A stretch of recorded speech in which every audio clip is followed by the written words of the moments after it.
Bismillah ar-Rahman ar-Rahim. Assalamu alaikum. Thank you, Richard, for the kind introduction. And I would like to start by thanking IIBI and ISRA for inviting me to share my thoughts on the product development and Sharia governance. I will touch upon the first bullet point of the discussion, which are the key aspects, the Sharia aspects that the financial institution should consider while developing Islamic financial products. When we talk about development of Islamic financial products, the procedure, the steps which are involved are no different for an Islamic financial institution or to a conventional financial institution. This particular aspect raises at least two interesting questions. One, can a conventional financial institution come into Islamic finance? And the second aspect is, how can we identify an institution as Islamic? From a Sharia perspective, Islamic finance is not limited or restricted to any religion. It is open to all. And Islamic finance focuses on transactions rather than counterparties, except for where you are talking about a transaction which includes acquisition of stocks of a company, then the company needs to be Sharia compliant. So in summary, we can say that the companies, institutions, or corporates, they do not have any religion. It is basically their governing law, governing rules. It is basically the business activities and also the Sharia screening, which have been developed by the scholars, which determine the Sharia compliance. Now, from the second aspect is, how do we identify Islamic financial institutions? Now, the Sharia scholars have given us various guidelines to identify Islamic financial institutions. The key guidelines, which all the scholars agree upon, firstly, that particular organization should be a separate legal entity which have been created solely for the purpose of doing Islamic business. Second, it should have a Sharia board, of which the Sharia scholars supervise, they govern all the product development process and product implementation process. And thirdly, as part of the annual report, there has to be a Sharia audit report included in the yearly accounts, which is approved by the Sharia board or the representative of the Sharia board, confirming that we have reviewed all the financial operations of the company and the company is Sharia compliant. So when we talk about the Sharia, the Islamic products development process, there are key aspects which are looked into by the scholars. The first aspect is the purpose and the economic sense. When you talk about the purpose is basically why you are entering the transaction into. What do you want to achieve? At this point in time, scholars want to be comfortable that your ultimate objective, what you want to do, is in compliance with Sharia. And the second aspect that they look at it while they're looking at the objective is the economic sense.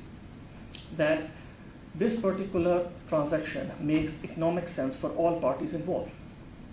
Once they are comfortable with that, the second aspect to focus on is Sharia. So how can you structure this particular transaction that it achieves Sharia compliance? And the third and a very important aspect is the legal documents. That you develop legal documents in a way that capture not only the purpose, the economics, and the structure which the scholars approve, that if you do it that way, that will be fully Sharia compliant. So these are the three fundamental areas which are required for any institution to develop a financial product. Now, when we talk about conventional financial institutions and Islamic financial institutions, the Islamic financial institutions are very used to dealing with Islamic products. They are very used to dealing with the questions which are raised by Islamic investors, and they have got a basic understanding of the Islamic fundamentals and also to basically they know how to explain those structures to the investors. When we look at a conventional financial institution which is coming into Islamic finance, especially for the first time, they have got quite a few obstacles. First of all is the appointment of the Sharia board. Who to appoint, who to contact, where is the target market, who are the people who are accepted in those jurisdictions and all. The second aspect is the Sharia advisor.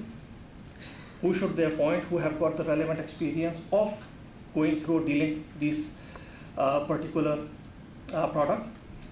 And lastly, the legal advisors, that who are going to be the legal advisors who can help them document that particular transaction.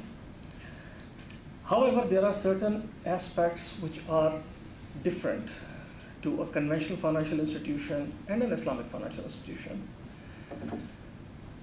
which the conventional financial institutions are normally not very used to. First of all, it starts with the product documentation. Now, when you talk about the Islamic products, their legal documentation tend to be slightly or quite different from the conventional financial institutions. It has got certain additional disclosures.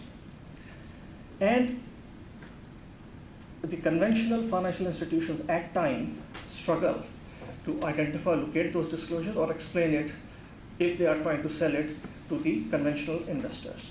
Now, these disclosures can be, for example, when you talk about a fund, it will have Sharia screening criteria. It has basically operating criteria, operating notes, how the fund is expected to operate. When you talk about, for example, an investment product, sukuk and all, it starts with the use of proceeds and all. Then the additional aspect where the conventional banks also struggle is they at times forget the importance of fatwa. They at times forget that when they are sitting in front of the conventional Islamic financial institutions or Islamic investors to invest in their product, the first aspect which the Islamic investors want to discuss and conclude on is a Sharia compliance. So, if you take an example of a conventional bank and a conventional sales force, they are normally used to talking on economic terms, starting with the term sheet.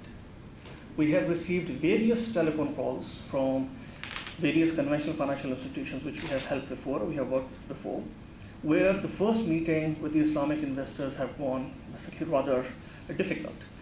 Because when you sit in front of the Islamic investor, the first question they ask is, have you get the fatwa? And the sales guy is thinking, yeah, I saw some email on this. Then the second question is normally, who has approved the fatwa? And the sales guy says, I have to come back to you on that. And the third question is, what is the structure of the product? Sales guy normally have got a high-level structure, but he is unable to explain that structure because the concept of murabaha, ijara, musharaka, mudaraba is a bit alien to them. So, in summary,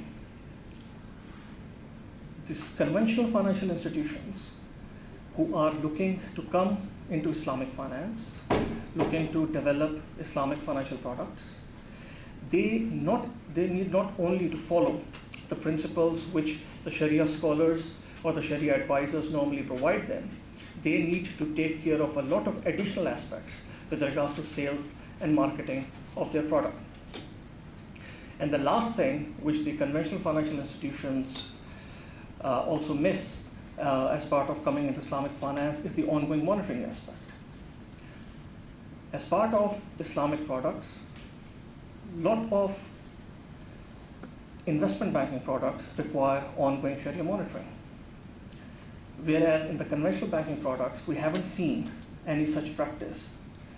So conventional banks need to be fully familiar with the requirements of what are the additional features, what are the additional aspects they need to consider while they are coming to Islamic finance. So it is not only to the extent of product development, it is also to the extent of the sales and marketing, distribution, and also the ability to talk to potential investors. With this, I just end my thoughts on that particular thing, and I'm very happy to take any questions you may have during the question and answer session. Thank you.